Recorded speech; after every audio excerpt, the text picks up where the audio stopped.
For this last example, I'm going to do the same type of problem we did last time, which is to write the function f of x is equal to x to the fourth minus 4x cubed plus 8x squared minus 16x plus 16 as the product of its linear factors, and also in the end list its zeros.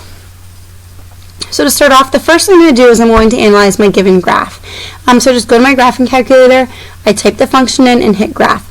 And I can see right away here that I have a 0 at 2. So I know 2 will be one of my zeros.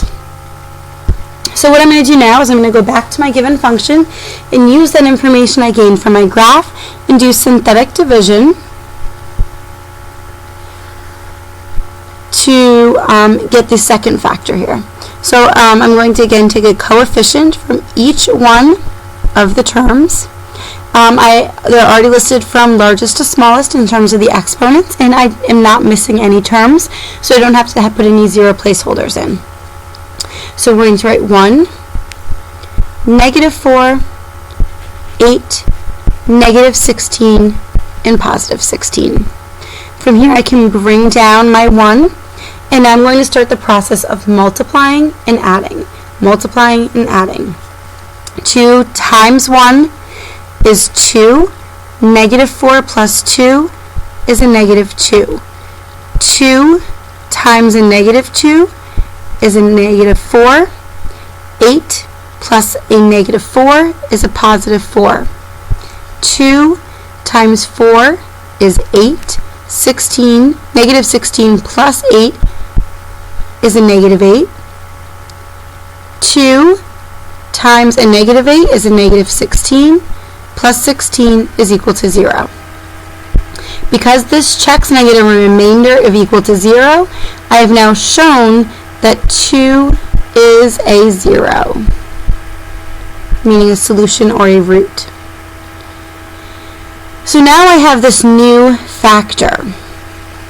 I can now use my quotient and rewrite this and use this.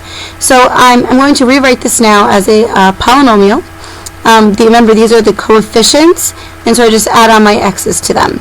So I always go from right to left for these so I don't mess up my exponents, and write negative 8,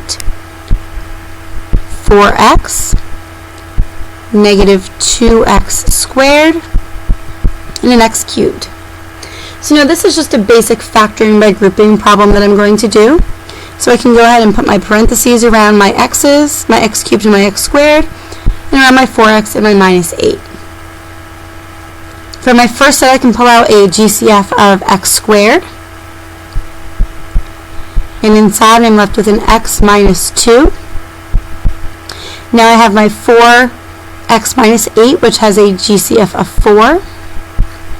X minus 2. So I can see that I have these two terms in common, my x minus 2. And so I can now rewrite this as the product of x squared plus 4 and x minus 2. Now looking at my graph, I know I'm only going to have one real value, one real zero solution here. My other solutions are going to be complex. And when I look back at this, I can now see this. So I've already proven 2 is 1, and here's my repeat 0 value right here. I'm going to set each one of these products equal to 0. So I'm going to say x squared plus 4 is equal to 0, and x minus 2 is equal to 0. This second part of my product gives me just x is equal to 2, which we've already figured out and already shown. So we have a repeat 0 value there. With this x squared plus 4, I'm going to subtract 4 from both sides and get x squared is equal to a negative 4. I'm going to square root both sides to get rid of that x squared, and I end up with that x is equal to plus or minus 2i. When I analyze this now, I go back to my original function. This is a 4th degree polynomial, therefore I should be getting 4 zeros as my final solution. I have x equals 2, x equals 2, x equals 2i, and x equals a negative 2i.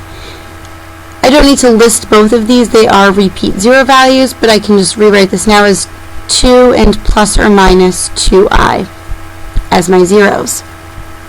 Once I have my zeros, I can rewrite my original polynomial as the product of its linear factors by stating that f of x is equal to x minus 2 times x minus 2 times x plus 2i times x minus 2i.